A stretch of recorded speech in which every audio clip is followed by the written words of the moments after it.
Hello प्यारे students. एक बार आप सभी का फिर से स्वागत है हमारे YouTube channel maths with Ritesh में।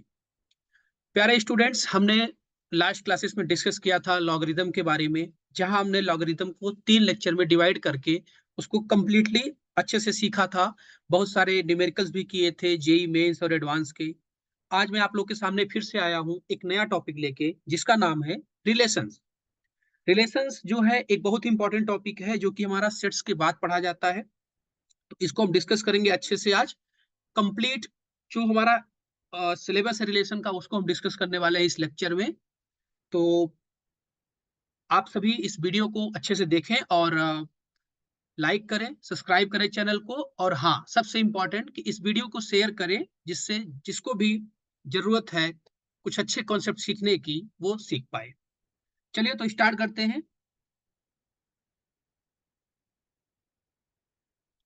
तो रिलेशंस को सीखने के लिए सबसे पहले हमें कुछ चीजें जाननी पड़ती हैं, जिसके बारे में हम पहले डिस्कस करेंगे। That is ordered pair. तो सबसे पहले जानेंगे ऑर्डर्ड पेयर क्या होता है। चलिए, तो जैसा ही नाम में है इसमें ऑर्डर्ड और पेयर, तो पहले दोनों बात का मैं मीनिंग बता दूं। पेयर का मतलब होता है दो। मतलब अगर हमने कोई एक रियल नंबर लिखा, जैसे हमने लिखा 1, तो ये हमारा एक रियल नंबर हो गया। लेकिन अगर हमने दो नंबर्स लिखे 1, 2, तो ये हमारा एक पेयर हो गया। क्या हो गया? ये हमारा पेयर हो गया। ओके। दूसरी बात है इसमें ऑर्डर्ड। ऑर्डर्ड का मतलब ये है कि यहाँ पर ये चीज फिक्स्ड है कि ये आपका 1 जो है वो फर्स्ट एलिमेंट है। 1 क्या है? फर्स्ट एलिमेंट है। और जो 2 आपका है वो सेकंड है। मतलब आपको पता है उसके ऑर्डर के बारे में कि पहला एलिमेंट कौन है और दूसरा कौन है। और 1, 2 और 2, 1 का दोनों का अलग मीनिंग है। मतलब अगर 1, 2 लिखते हो तो पहला एलिमेंट 1 है, 2, 1 लिखते हो तो पहला एलिमेंट 2 है। तो ये दोनों अलग अलग हैं। तो इसको हम बोलते हैं ऑर्डर्ड पेयर। तो एक बार डिफिनेशन देखते हैं। A pair of object. इसमें हमने एक नंबर लिया, लेकिन आप कोई भी ऑब्जेक्ट ले सकते हो। जैसे हमने कहा यहाँ पे आप कोई मान लीजिए हेन है। हेन मतलब मुर्गी। तो मान लीजिए ये हेन है पहला वाला और ये है हेन दूसरा वाला। तो आप कुछ भी ले सकते हो। हमने क्या, कोई आप ईट ले लो, ब्रिक्स ले लो। तो ब्रिक्स में आपका ये पहले पहला B1 है, ये B2 है। ठीक है। तो ये आपके ऑर्डर्ड पेयर्स है। तो a pair of object listed in a specific order. देखिए कह रहा है कि स्पेसिफिक ऑर्डर में लिस्ट है। मतलब पहला कौन है, दूसरा कौन है, is called an ordered pair. Ordered pair हमारा किस फॉर्म का होगा? हमेशा A, B टाइप का होगा। मतलब पहले कुछ लिखा जाएगा, फिर कॉमा करके फिर दूसरा एलिमेंट लिखा जाएगा। ए हमारा क्या है? First element. देखिए यहाँ पे लिखा है A is called first element and B is called the second element. Okay. For example जैसे 3, 4 हो गया, ये सारे क्या है? ऑर्डर्ड पेयर हैं। 2, 3 हो गया, ये सब ऑर्डर्ड पेयर है हमारे। अब उसके बाद देखिए, ऑर्डर्ड पेयर अगर हमारे पास दो है, मान लीजिए एक ऑर्डर्ड पेयर हमारे पास A, B है। A, B है, दूसरा ऑर्डर्ड पेयर C, D है बच्चों। तो ये ऑर्डर्ड पेयर तभी इक्वल होंगे जब उनके कंपोनेंट वाइज जो जो एलिमेंट्स है वो इक्वल है। जैसे पहला कंपोनेंट इसका क्या है? A, और दूसरा इसका क्या है? C। तो यहाँ पे A आपका C के इक्वल होना चाहिए। ठीक है। और B जो है D के इक्वल होना चाहिए। तो अगर पहला एलिमेंट इसके पहले के इक्वल, दूसरा एलिमेंट दूसरे के इक्वल है, तो ये दोनों ऑर्डर्ड पेयर क्या कहे जाएंगे? कि सेम है। ठीक है।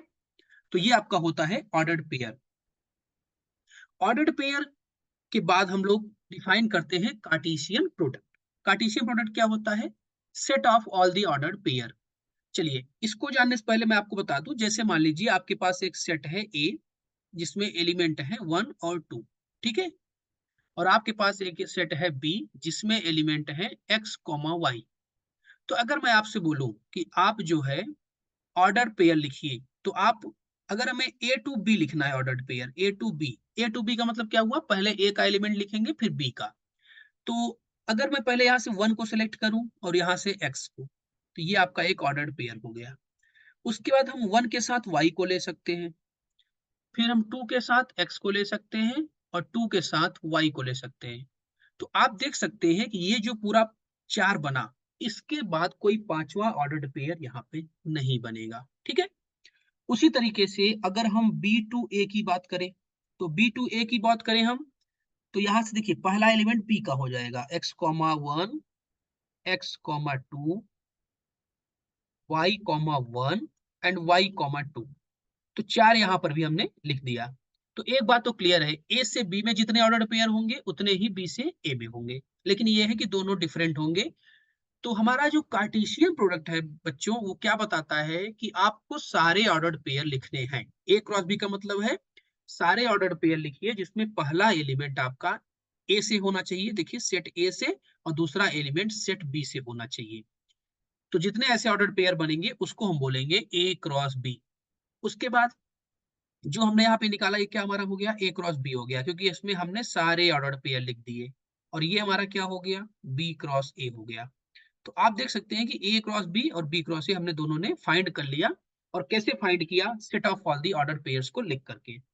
सो now we can see that B cross A is just opposite, like first element आपको बी का लिखना है, सेट बी से लेना है, दूसरा एलिमेंट ए से लेना है, जैसे यहाँ पे हमने किया था। देखिए बी सेट से पहले लिया था एक्स, फिर ए से लिया 1।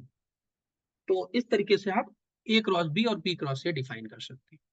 अब यहाँ पे थोड़ा सा मैं जानना चाहूंगा कि what is the meaning of, what is the meaning of A cross B.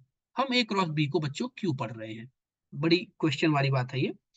तो देखिए जैसे आपने कहा कि हमारी रियल लाइन है, रियल नंबर की लाइन, हमने कहा यहाँ पे 1 लिखो, यहाँ पे 2 लिखो, यहाँ पे 3 लिखो, ये सब नंबर्स हैं। और ये जो हमारी रियल लाइन है बेटा, ये 1 डायमेंशनल है। ये क्या है हमारी, 1 डायमेंशनल, एक डायमेंशन में है।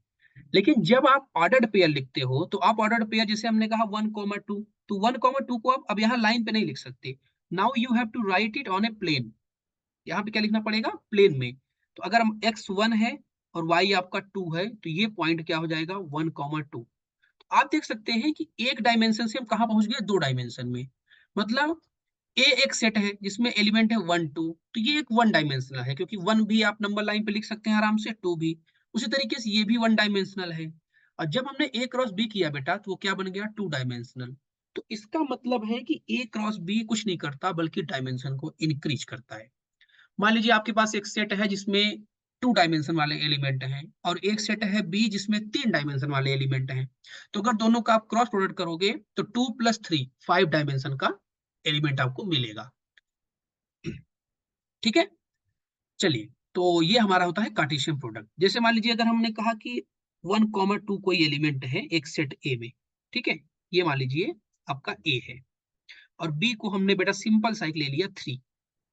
और अब हमने कहा बेटा हमें ए क्रॉस बी बता दो, तो ए क्रॉस बी क्या होगा हमारा, ए क्रॉस बी हमारा हो जाएगा 1,2,3, ये एलिमेंट हो जाएगा। तो आप देख सकते हैं कि ये 2 डायमेंशन था, ये 1 डायमेंशन, हम लास्ट में बना दिया 3 डायमेंशन। तो यहाँ पे आप देख सकते हैं कि ए क्रॉस बी का मतलब होता है कि इंक्रीज करना डायमेंशन को। चलिए, अब आते हैं हम अपने नोट पॉइंट पे। नोट पॉइंट हमारा क्या है, नोट पॉइंट हमारा ये है कि A cross B usually B cross A के इक्वल नहीं होता। सीधी सी बात है। आप देख सकते हैं ए क्रॉस बी में 1 पहले आया है, फिर एक्स आया है। यहाँ देखिए बी क्रॉस ए में पहले एक्स फिर 1। So A cross B can not be equal to B cross A. अगर ये इक्वल हुआ, अगर ये इक्वल हुआ तो पता है क्या इंप्लाई करेगा, ए इक्वल टू बी। तो ये तभी पॉसिबल है जब ए और बी दोनों सेट हमारे क्या हो जाएं, इक्वल। तो अगर आपके पास दो इक्वल सेट्स हैं, तो आपका ए क्रॉस बी और बी क्रॉस ए इक्वल हो जाएगा। चलिए, ए क्रॉस बी क्रॉस सी क्या होता है, ये कुल मिला के जनरलाइजेशन है ए क्रॉस बी का। यहाँ पे आपने 2 सेट लिए थे, हमने 3 ले लिया। आगे आप 4 5 6 7 कितने भी सेट ले सकते हैं, ठीक है। तो पहला एलिमेंट आपको ए से लेना है, दूसरा एलिमेंट बी से लेना है, तीसरा एलिमेंट सी से। तो यहाँ पे ए कॉमा बी कॉमा सी, ये ट्रिपलेट बनेगा। क्या बनेगा, ट्रिपलेट। ए को ए से लेना है, बी को बी से, सी को सी से, इसको हम ट्रिपलेट बोलते हैं। तो इसी तरीके से आप 4 डायमेंशन का, 5 डायमेंशन का कुछ भी लिख सकते हैं। अब उसके बाद एक हमारे पास इंपॉर्टेंट फॉर्मूला आ गया। फॉर्मूला हमारे पास क्या है बच्चों, अगर ए की कार्डिनलिटी m है, मतलब सेट ए में m एलिमेंट है और सेट बी में n एलिमेंट है, तो टोटल नंबर ऑफ एलिमेंट जो ए क्रॉस बी और बी क्रॉस ए में होगा वो m इंटू n होगा। बहुत अच्छा फॉर्मूला है, ये आपको याद होना चाहिए। तो ए क्रॉस बी और बी क्रॉस ए में सेम नंबर ऑफ एलिमेंट होंगे, m इंटू n। आप देख सकते हैं ए क्रॉस बी में यहाँ पे कितना आया था, यहाँ पे 2 था, यहाँ पे 2 था, तो 2 2 जा 4 एलिमेंट आ गए। बी क्रॉस ए में भी 2 2 जा 4 आ गए। तो जितना एलिमेंट ए क्रॉस बी में, उतना एलिमेंट बी क्रॉस ए में। ठीक है, सबसे लास्ट पॉइंट बहुत अच्छा पॉइंट है, ये आपको जेईई मेंस में कई बार इसके क्वेश्चन पूछ चुका है। कह रहा है अगर ए इंटरसेक्शन बी में एन एलिमेंट है, इसका मतलब क्या है कि अगर ए और बी में आपके मान लीजिए एन एलिमेंट कॉमन है, ए और बी में मान लीजिए आपके एन एलिमेंट क्या है, कॉमन है, तो ए क्रॉस बी आप निकालेंगे और बी क्रॉस ए निकालेंगे तो उसमें कितने एलिमेंट कॉमन होंगे, एन स्क्वायर। मान लीजिए ए और बी में, जैसे हमने कहा ए और बी में मान लीजिए 5 एलिमेंट कॉमन है, तो आपका ए क्रॉस बी और बी क्रॉस ए में कितने कॉमन होंगे आपके एलिमेंट्स, ये कॉमन हो जाएंगे 5 का स्क्वायर 25। तो ये एक बहुत ही अच्छा फॉर्मूला है, आपको ये एकदम याद होना चाहिए कभी भी आए क्वेश्चन कि दो सेट आपके सामने दिए हों जिसमें कुछ एलिमेंट्स कॉमन हो जाए, तो जितने कॉमन होंगे तो ए क्रॉस बी और बी क्रॉस ए में उसका स्क्वायर कर देंगे तो उसमें भी कॉमन आपको मिल जाएंगे। तो आई होप आप लोग को ये कंसेप्ट जो है कार्टेशियन प्रोडक्ट का अब अच्छे से क्लियर होगा। आगे बढ़ते हैं अगला कॉन्सेप्ट। अब आता है आपका रिलेशन। तो बच्चों रिलेशन क्या है, तो देखिए रिलेशन क्या है, let A B two sets. एक रिलेशन आर जो कि आपका ए से बी में है, रिलेशन आर जो कि ए टू बी में है, वो क्या होता है, Cartesian product A cross B का सबसेट होता है। R is the subset of A cross B, R is the subset of A cross B. अब देखिए ए क्रॉस बी जब आप लिखते हैं तो ए क्रॉस बी में आपके पास क्या होता है बच्चों, सारे ordered pair, all possible ordered pairs, ठीक है। तो अब जब आप रिलेशन लिखेंगे, जैसे हमने कहा ए क्रॉस बी आपने लिखा, तो मान लीजिए इसमें कोई एक एलिमेंट आया 1, 2, तो इसका क्या मतलब है, इसका मतलब है कि वन का जो साथी है, उसका जो पार्टनर है वो कौन है, 2 है, ठीक है। तो रिलेशन को इस तरीके से डिफाइन किया गया कि अगर मान लीजिए वन को हमें लिखना है कि वन जो है 2 से रिलेटेड है, वन क्या है, 2 से रिलेटेड है, तो इसको हम दो तरीके से बच्चों लिखेंगे कि या तो लिखेंगे कि वन रिलेटेड टू 2 और या फिर लिखेंगे कि 1, 2 रिलेशन में है। तो आप देख सकते हैं जब हमने लिखा 1, 2 रिलेशन में है, तो 1, 2 है क्या बच्चे, ऑर्डर्ड पेयर। तो इसका मतलब रिलेशन में क्या आएगा, ऑर्डर्ड पेयर। लेकिन हाँ, या तो वो सारे ऑर्डर्ड पेयर को ले लेगा या तो कुछ कम लेगा, इसीलिए जो रिलेशन होता है वो ए क्रॉस बी का सबसेट होता है। एक एग्जांपल देखते हैं। लास्ट एग्जांपल हमने लिया था ए क्रॉस बी, हमने निकाला था बच्चे, ए क्रॉस बी हमारा आया था, चलिए मान लीजिए ए क्रॉस बी हम कुछ भी लिख देते हैं, x, 1, y, 1, x, 2 और y, 2, ये मान लीजिए आपका ए क्रॉस बी है फॉर एग्जाम्पल, ठीक है। तो अब हमें एक रिलेशन लिखना है बच्चे, तो रिलेशन लिखने के लिए हम क्या करते हैं, हम कुछ ऑर्डर्ड पेयर ले लेते हैं। जैसे मान लीजिए आपका मन है कि पहला ऑर्डर्ड पेयर और दूसरा ले लेते हैं, एक ये वाला और एक ये वाला। तो बच्चे ये पता है क्या हो गया, ये एक रिलेशन बन गया। तो इस रिलेशन में क्या बता रहा है कि आपका एक्स और आपका वाई दोनों किससे रिलेटेड है, वन से रिलेटेड है। ये रिलेशन बता रहा है कि x is related with one, y is related with one. तो आप देखिए कि जो हमने ये आर लिया वो कहाँ से लिया बच्चे, ए क्रॉस बी से। तो क्या अब हम बोल सकते हैं क्लियरली कि आर जो होगा वो ए क्रॉस बी का सबसेट होगा। वही हमारा पहला पॉइंट है कि relation is the subset of A cross B, ठीक है। अब मान लीजिए किसी का मन है कि एक रिलेशन और लेने का जिसका नाम है R1, तो वो रिलेशन आपने ले लिया x, 2 और y, 1, तो ये एक और रिलेशन बन गया। तो आप कुछ ऑर्डर पेयर्स को ले लेंगे तो वो क्या देगा, रिलेशन देगा बच्चे। और ये रिलेशन बहुत सारे बन सकते हैं, कितने बनेंगे वो आगे हम पढ़ेंगे अभी। तो चलिए नोट पॉइंट देखते हैं कि अगर सेट ए में बेटा m एलिमेंट है और सेट बी में n एलिमेंट, आपका एक सेट ए है यहाँ पे m एलिमेंट है, सेट बी है जहाँ n एलिमेंट है, तो ए से बी में बेटा जो रिलेशन बनेंगे नंबर ऑफ वो टोटल बनेंगे 2 to the power mn। बहुत ही ज्यादा इंपॉर्टेंट फॉर्मूला है, आपको ये याद होना चाहिए। तो अगर सेट ए में आपके पास m एलिमेंट है, सेट बी में n एलिमेंट है, तो आपका जो टोटल नंबर ऑफ रिलेशन होगा ए टू बी वो कितना होगा, 2 to the power mn। Example के तौर पे अभी हम कुछ क्वेश्चंस करेंगे इसके आगे। चलिए, अब अगर कह रहा है कि अगर रिलेशन ए टू ए है, मान लीजिए रिलेशन हमारा कहाँ है, ए टू बी ना होके ए टू ए है, मतलब दो सेट की बात नहीं हो रही बच्चे, केवल एक सेट की बात हो रही है, दैट इज ए। उसी सेट का एलिमेंट उसी सेट के एलिमेंट के साथ रिलेटेड है, उसको हम बोलेंगे a relation from set A to set A. तो उसको हम बोलते कैसे हैं, उसको हम सिंपली बोल देते हैं रिलेशन ऑन ए। क्या बोल देते हैं, रिलेशन ऑन ए। ठीक है, तो ये हमारे ए और बी दो नोट पॉइंट्स हो गए रिलेशन में। अब आता है आपका डोमेन और रेंज। तो पहले डोमेन देखते हैं। डोमेन का मतलब बच्चे क्या होता है, जैसे मान लो कि आपके पास एक सेट है ए, जिसमें मान लो कि 1 2 3 तीन एलिमेंट है, ये आपका ए हो गया। और यहाँ पे पास आपके पास एक सेट है जिसमें एलिमेंट है एक्स वाई। तो मान लीजिए 1 जो है एक्स से रिलेट कर गया, वाई 2 जो है वाई से रिलेट कर गया, और यहाँ पे मैं जेड लिख देता हूँ, और 3 भी मान लो वाई से रिलेट कर गया। तो अगर आपका जो रिलेशन है बेटा वो कहाँ से कहाँ है, ए टू बी है, तो जो ये ए के एलिमेंट जितने रिलेटेड हैं उसको हम बोलेंगे डोमेन। क्या बोलेंगे, डोमेन। तो डोमेन क्या हो जाएगा हमारा, यहाँ पे 1 2 3, क्योंकि तीन एलिमेंट 1 2 3 यहाँ पे रिलेट कर रहे हैं। अब बात आती है बेटा रेंज की। तो रेंज का मतलब इधर वाले जितने एलिमेंट रिलेटेड हैं, तो कौन कौन रिलेटेड है, एक्स और वाई। तो ये आपका हो गया डोमेन और रेंज रिलेशन का। जेड को हम नहीं लेंगे क्योंकि जेड आपका किसी भी एलिमेंट से रिलेटेड नहीं है। तो इस तरीके से ये डिफिनेशन बनती है। तो चलिए डिफिनेशन देखते हैं क्या है हमारे पास। If relation R be a relation from A to B, then domain of R क्या होता है कि अगर ए कॉमा बी रिलेशन में है, तो जो ए आपको लेना है पहला वाला एलिमेंट, उन सभी का कलेक्शन उसको हम बोलेंगे डोमेन। जैसे देखिए यहाँ पे 1 एक्स है, फिर 2 वाई है, और 3 जेड है। ये सारे रिलेशन में आ रहे हैं क्योंकि कनेक्टेड है एक दूसरे से। तो आप क्या करिए, पहला पहला एलिमेंट ले लीजिए। तो पहला पहला एलिमेंट क्या है आपका, 1 2 3, यही आपका डोमेन हो गया। और यही बात यहाँ पे कह रहा है कि अगर ए कॉमा बी रिलेशन में है, तो जो set of all the values of A होगा वही आपका डोमेन होगा। और यहाँ पे set of all the values of जो बी होगा वही रेंज होगा। बी मतलब राइट साइड वाले सेट का। तो यहाँ पे देखिए एक्स और वाई दोनों कनेक्टेड थे, तो ये रेंज में आ गए। तो सीधी सी बात है कि अगर ए कॉमा बी रिलेशन में आपका है, तो आपको क्या करना है, set of all the values of A आप लेंगे तो वो डोमेन देगा। वो क्या देगा, डोमेन। और set of all the values of B लेंगे तो वो आपको क्या देगा, रेंज। तो ये आपका होता है डोमेन और रेंज ऑफ ए रिलेशन। चलिए आगे बढ़ते हैं। कुछ क्वेश्चन हमारे सामने आ गए। क्वेश्चन है पहला कि अगर दो ऑर्डर्ड पेयर इक्वल दे दिया। आपका पहला ऑर्डर पेयर क्या है, देखिए 2x+y, 7 = 5, y-3। तो बच्चे हमने पहले ये भी डिस्कस किया था कि दो ऑर्डर्ड पेयर इक्वल तब होते हैं जब वो कंपोनेंट वाइज इक्वल हो जाए।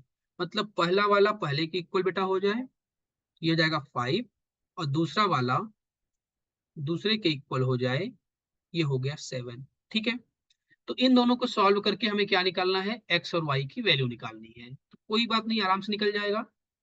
पहले क्या करिए, पहले इक्वेशन में से दूसरे को माइनस कर दीजिए। तो ये हो जाएगा 2x+3 इक्वल टू कितना हो जाएगा हमारा, 5 - 7 - 2। ठीक है, तो 2x+3 की वैल्यू आ गई आपकी माइनस, सॉरी मैं दो बार लिख दिया। तो यहाँ से 2x की वैल्यू आएगी -5।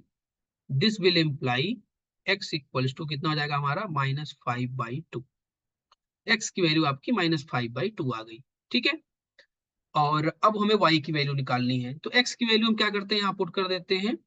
तो 2x लिखा है तो -5 हो जाएगा, plus y = 5। This will imply y = 10। तो देखिए आपका जो y की वैल्यू है वो 10 आ गई, जो x की वैल्यू है वो -5/2 आ गया। तो आपने आसानी से इसे कैलकुलेट कर लिया। ये आपका था पहला क्वेश्चन। अब हम चलते हैं सेकंड क्वेश्चन पर। सेकंड क्वेश्चन हमारा देखते हैं क्या है, लाइन खींच देते हैं यहाँ पे। सेकंड क्वेश्चन देखिए, ए क्रॉस बी दे रखा है ऑलरेडी, तो ए और बी बताना है। तो ये तो कोई बहुत ही आसान काम है। ए मतलब पहले पहले एलिमेंट, बी मतलब दूसरे। तो चलिए पहले ए को लिख देते हैं। ए क्या होगा, एक तो देखिए पहले 1 आ रहा है तो 1 ले लेते हैं। दूसरा फिर क्या है, फिर से 1 है तो दोबारा 1 को लिखने का कोई मतलब नहीं। फिर से 1 है, इसको नहीं लिखना। फिर 7 है, 7 को लिख लीजिए।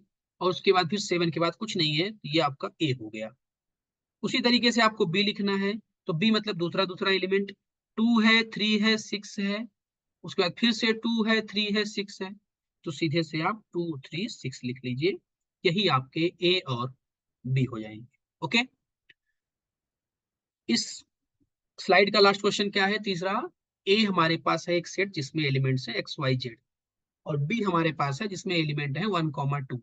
तो नंबर ऑफ रिलेशन बताना है। हमने पढ़ा था कि नंबर ऑफ रिलेशन क्या होता है, अगर ए में एम एलिमेंट है तो यहाँ पे कितने हैं बेटा 3, और बी में कितने हैं यहाँ पे 2। तो ए से बी में या फिर बी से ए में, दोनों में सेम होते हैं। नंबर ऑफ रिलेशन क्या होता है 2 to the power m into n। तो ये हो जाएगा 2 की power 3 into 2, that is 2 to the power 6, और इसको हम बोलते हैं बेटा 64। ठीक है, तो यहाँ पे जो इसका आंसर होगा वो कितना हो जाएगा 64। टोटल नंबर ऑफ रिलेशन हमारे पास कितने हो गए 64। ठीक है, तो आप देख सकते हैं आसानी से हम लोगों ने क्वेश्चंस को सॉल्व कर लिए with the help of our concepts. चलिए आगे बढ़ते हैं भैया।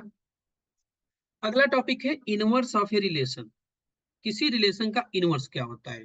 तो कुछ नहीं, देखिए अगर मान लीजिए आपके पास ए कॉमा बी आपका रिलेशन में है, ए कॉमा बी आपका रिलेशन में है, तो जाहिर सी बात है कि ए आपका ए से होगा और बी जो है कैपिटल बी से होगा, और ये जो रिलेशन है बच्चा वो ए से लेके बी में होगा, ये हमें पता है। अब अगर हम किसी रिलेशन का इनवर्स निकालना चाहते हैं तो उसको हम लिखते हैं पहले आर इनवर्स। आर इनवर्स होता क्या है, जो ए कॉमा बी है उसको आप लिख देंगे बी कॉमा ए। मतलब पहले बी का एलिमेंट लिखेंगे फिर ए का एलिमेंट लिखेंगे। तो एक मैं बना के दिखा देता हूं कि जैसे मान लीजिए एक सेट है ए और ये आपका है बी। मान लीजिए यहाँ पे एक एलिमेंट ए है, यहाँ पे बी है जो कि रिलेटेड है आर से। ठीक है, जब आर से रिलेटेड है तो कैसे आप लिखेंगे कि A comma B belongs to R. तो आप ए से बी में जा रहे हो। अब आप उल्टा जाओ बी से ए में, तो कैसे लिखोगे? अगर बी टू ए जाओगे तो कैसे लिखोगे बी कॉमा ए, और ये आपका हो जाएगा, ऐसे हो जाएगा, इसको आप बोलोगे आर इनवर्स। तो बी कॉमा ए आपका कहाँ होगा आर इनवर्स। फॉर एग्जाम्पल एक रिलेशन लिखता हूं, जैसे आर है 1, एक्स 2, एक्स 3, वाई, और मान लो कुछ भी 4, जेड। ये आपका मान लीजिए रिलेशन है। तो इस रिलेशन का बेटा हमें आर इनवर्स लिखना है, तो कोई दिक्कत नहीं है। कंपोनेंट्स को उल्टा कर दीजिए, ये x1 हो जाएगा, ये x, 2 हो जाएगा, ये y, 3 हो जाएगा, ये z, 4 हो जाएगा आसानी से। ठीक है, तो ये आपका आर इनवर्स हो गया। तो चलिए अब कुछ प्रॉपर्टीज देख लेते हैं आर इनवर्स होता क्या है। अगर आपका ए कॉमा बी रिलेशन में है तो बी कॉमा ए उस रिलेशन के इनवर्स में होगा, सीधी सी बात है। चलिए, जो डोमेन है रिलेशन का वो रेंज बन जाएगा आर इनवर्स का। बिल्कुल सही बात, क्योंकि देखिए ये आपका आर का डोमेन है, ये क्या है डोमेन, और ये आपका रेंज है। तो आर आपका कहाँ से है, यहाँ से यहाँ, ए से लेके बी तक में ये आर है। तो अब आप उल्टा जा रहे हो, तो जो ये रेंज था वो बेटा क्या बन गया डोमेन।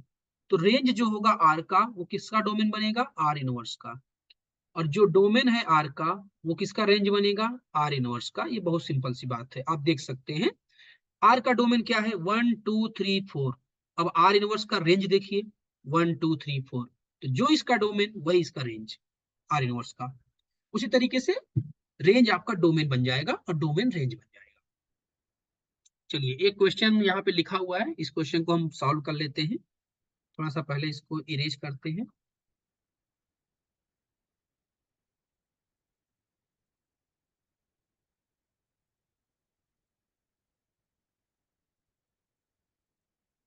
ठीक है, एक रिलेशन डिफाइन है ए कॉमा बी, तभी नेचुरल नंबर के सेट में डिफाइन है, नेचुरल नंबर के सेट में डिफाइन है कि ए कॉमा बी जो होगा आपका ए इक्वल टू 2b होगा। तो रिलेशन आर क्या है, इसमें सारे ए कॉमा बी टाइप के एलिमेंट हैं such that A equal to आपका 2b है। ठीक है, तो आपको इसका इनवर्स बताना है बच्चे। इनवर्स के लिए क्या करेंगे हम, बी कॉमा ए लिखते हैं। ठीक है, बी कॉमा ए, तो बी कॉमा ए लिखेंगे बच्चे, तो बी की वैल्यू कितनी होगी a/2 हो जाएगी। क्या हो जाएगी a/2 कॉमा ए। तो इसमें आपके सारे ऐसे एलिमेंट आएंगे जो a/2 कॉमा ए टाइप के होंगे, क्योंकि पहले आपको बी लिखना पड़ेगा। ठीक है, आप इसको ऐसे भी लिख सकते थे कि B comma A such that B equal to a/2। आप इसको ऐसे भी लिख सकते थे। ठीक है, कि सारे बी कॉमा ए टाइप के एलिमेंट होंगे, यहाँ पे आपका बी की वैल्यू क्या है a/2 के इक्वल है। ओके, चलिए अब आपका आ गया बच्चे टाइप्स ऑफ रिलेशन। यही टाइप ऑफ रिलेशन जैसे ही आपका खत्म होगा, 5-6 टाइप से 7, वैसे ही आपका ये चैप्टर रिलेशन का कंसेप्ट जो है फिनिश हो जाएगा। उसके बाद हम क्या करेंगे, हम एक और लेक्चर सेपरेट बनाएंगे जिसमें हम सारे न्यूमेरिकल्स को डिस्कस करेंगे। उसमें आपके जेई मेंस और एडवांस के जो क्वेश्चंस लेटेस्ट में आए हुए हैं वो सारे हम डिस्कस करेंगे, जिससे आप लोगों की एक अच्छी खासी प्रैक्टिस हो पाए और आप उसको सही से इम्प्लीमेंट कर पाए। क्योंकि देखो, एक बात होती है कंसेप्ट को सीखना, दूसरी बात ये होती है कि कंसेप्ट को अप्लाई करना। आज हम जो भी एग्जाम देंगे हमें कोई थ्योरी पार्ट ज्यादा नहीं पूछता, बोर्ड को छोड़ दे तो वहां पे आपको कंसेप्ट अप्लाई करने पड़ेंगे। तो इसके लिए जब न्यूमेरिकल को आप ज्यादा से ज्यादा करोगे ना, तो वो एक तरीके से आपका कंसेप्ट का रिवीजन कराते हैं बार बार। पहले आपने कंसेप्ट सीख लिया, अब जब अप्लाई करते हो बार बार तो बार बार उसका रिवीजन होता जाता है। जितना अच्छा कंसेप्ट आपका क्लियर होगा, आपको न्यूमेरिकल उतने आसानी से निकलेंगे। आप उस अच्छी अच्छी टेक्निक्स का यूज करेंगे और आसानी से सॉल्व करेंगे। चलिए तो देखते हैं पहला रिलेशन, वाइड रिलेशन। तो देखिए, मान लीजिए ए हमारा एक सेट है, ए हमारा एक सेट है। तो ए एक सेट है बच्चे, तो जब कार्टेशियन प्रोडक्ट निकालोगे आप यहां से ए क्रॉस ए, तो ए क्रॉस ए भी क्या आएगा, ये भी एक सेट आएगा, राइट। ये भी एक क्या है, सेट। और हमें पता है कि phi is the subset of every set. Phi is the subset of phi is the subset of every set. तो जब आपका फाई सभी सेट का सबसेट है, तो फाई जो है बेटा ए क्रॉस ए का भी सबसेट होगा। फाई ए क्रॉस ए का सबसेट होगा। और आपका जो रिलेशन होता है वो भी तो एक सबसेट होता है, किसका, कार्टेशियन प्रोडक्ट का। तो जब फाई एक सबसेट है ए क्रॉस ए का, और रिलेशन भी आपका ए क्रॉस ए का सबसेट है, तो इस फाई को भी हम एज ए रिलेशन मान सकते हैं कि फाई भी हमारा क्या है, एक रिलेशन, जिसको हम बोलते हैं एम्प्टी रिलेशन, वाइड या फिर एम्प्टी रिलेशन। सेट में हमने सीखा है कि फाई हमारा क्या होता है, एम्प्टी सेट होता है। तो वही एम्प्टी सेट है। तो इसमें क्या होगा ना, कि ये एक ऐसा रिलेशन होगा, जैसे मान लो ऐसे लिखोगे इसको, बस यही रिलेशन हो गया। ये रिलेशन क्या हो गया, एम्प्टी रिलेशन। ये क्या हो गया, एम्प्टी रिलेशन। ये सब ट्रिवियल रिलेशन है हमारे, ठीक है। इसमें आपको कोई भी ए क्रॉस ए का एलिमेंट नहीं लेना, एक भी एलिमेंट नहीं लेना। ए क्रॉस ए का अगर आप एक भी एलिमेंट ले लेंगे यहाँ पे, तो वो रिलेशन एम्प्टी रिलेशन नहीं होगा। तो एम्प्टी रिलेशन मतलब फाइव, मतलब आपको ए क्रॉस ए का कोई भी एलिमेंट नहीं लेना, ठीक है। अब दूसरा रिलेशन है यूनिवर्सल रिलेशन। यूनिवर्सल का मतलब आप पूरे के पूरे एलिमेंट ले लो। देखो हमने क्या बोला था, R is the subset of A cross B बोला था, या फिर R is the subset of A cross A. अगर रिलेशन ए टू बी होगा, तो आर जो होगा आपका ए क्रॉस बी का सबसेट होगा। अगर रिलेशन आपका ए टू ए होगा, तो आर जो होगा ए क्रॉस ए का सबसेट होगा। तो आप क्या करते हो, आर को लिखने के लिए you will choose some elements of A cross A, but if we will choose all the elements of A cross A, then that relation will be universal relation. जैसे मान लीजिए आपने लिखा ए क्रॉस ए, लिखा आपने 1,2, 2,3 और 3,4, ये आपने मान लीजिए ए क्रॉस ए लिखा। तो ए क्रॉस ए जैसे लिखा, तो अगर आपको एक रिलेशन में लिख दिया कि पूरा का पूरा यही लिख दिया, 1,2, 2,3 और 3,4, ये पूरा लिख दिया, तो इसी को बेटा हम बोलते हैं यूनिवर्सल रिलेशन, ठीक है।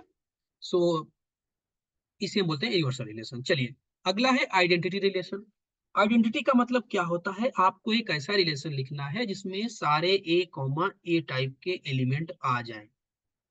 उसमें क्या हो, ए कॉमा ए टाइप के सारे द रिलेशन। देखिए इसको आई ए से रिप्रेजेंट करते हैं, ए कॉमा ए आपको लेना है, जिसमें आपको एलिमेंट कहां से लेने हैं, कैपिटल ए से। जैसे मान लीजिए हमने लिखा 1,2,3, अब ये सेट हो गया।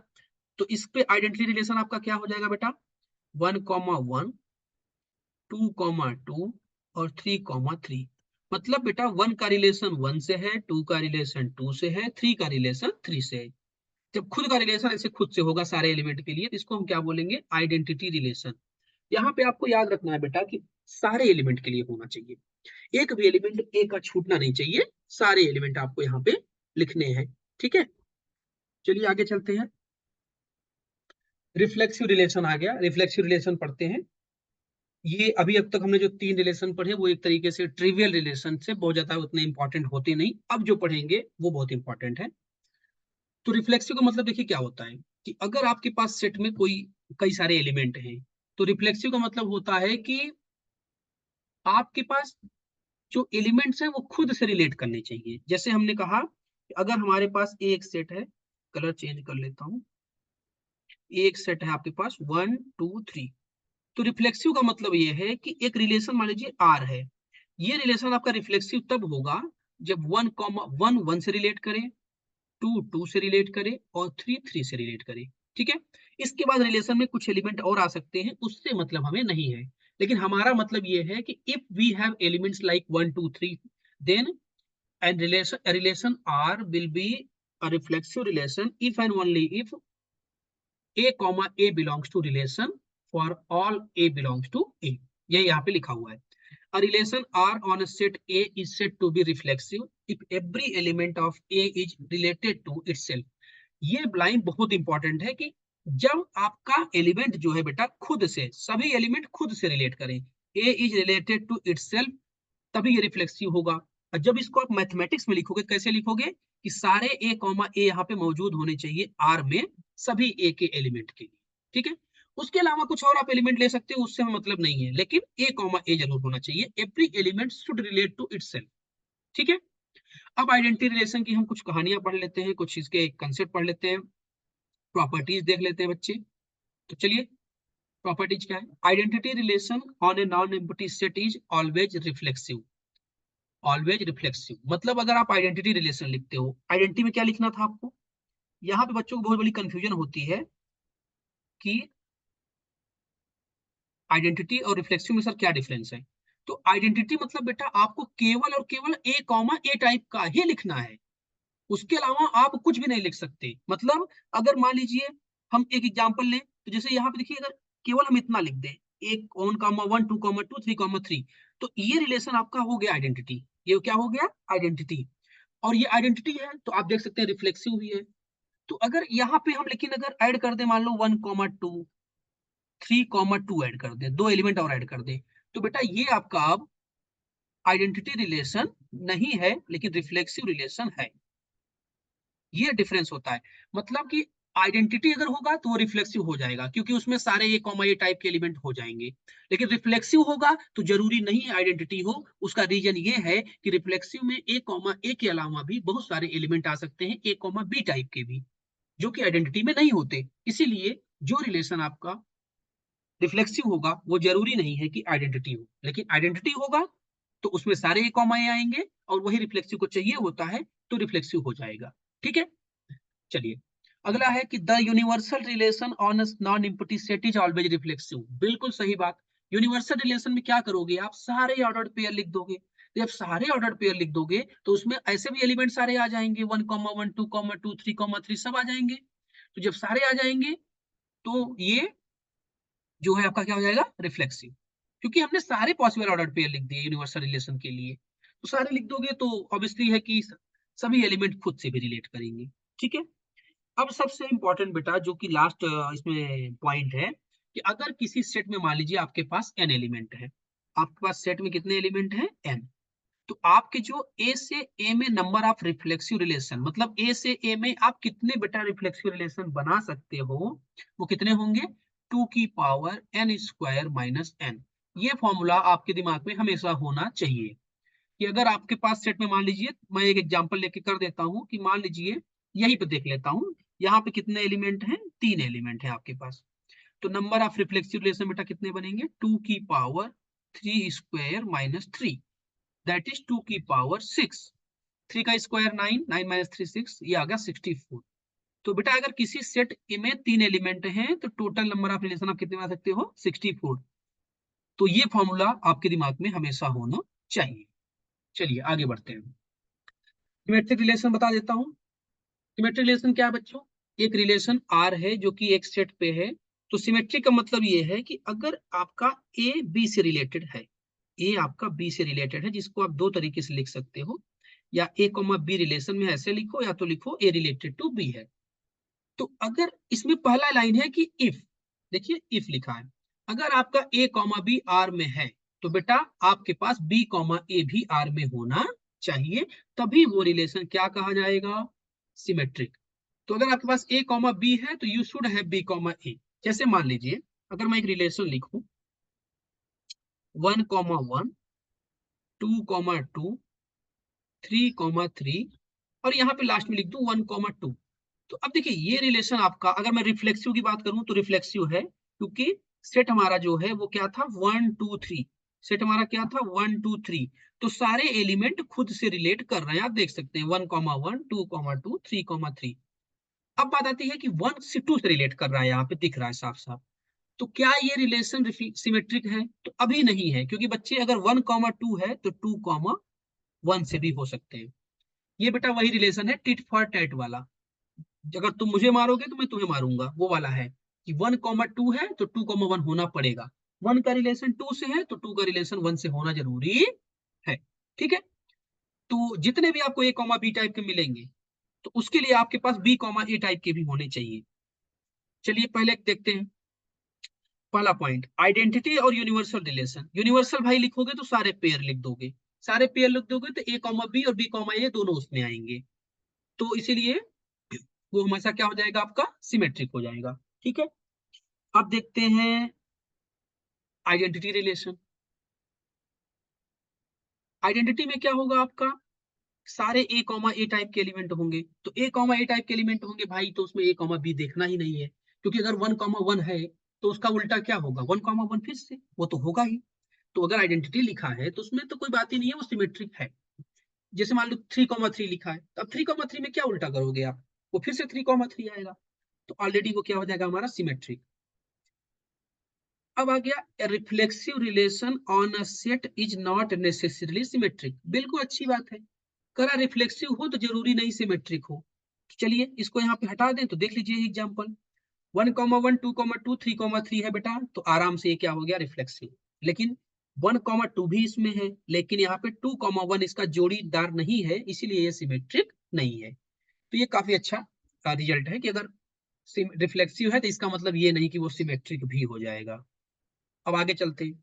तीसरा पॉइंट है कि अगर आपका आर बेटा सिमेट्रिक हो गया तो जो इनवर्स होगा आर का वही आर के बराबर होगा। ऐसा क्यों होगा मैं बता देता हूँ।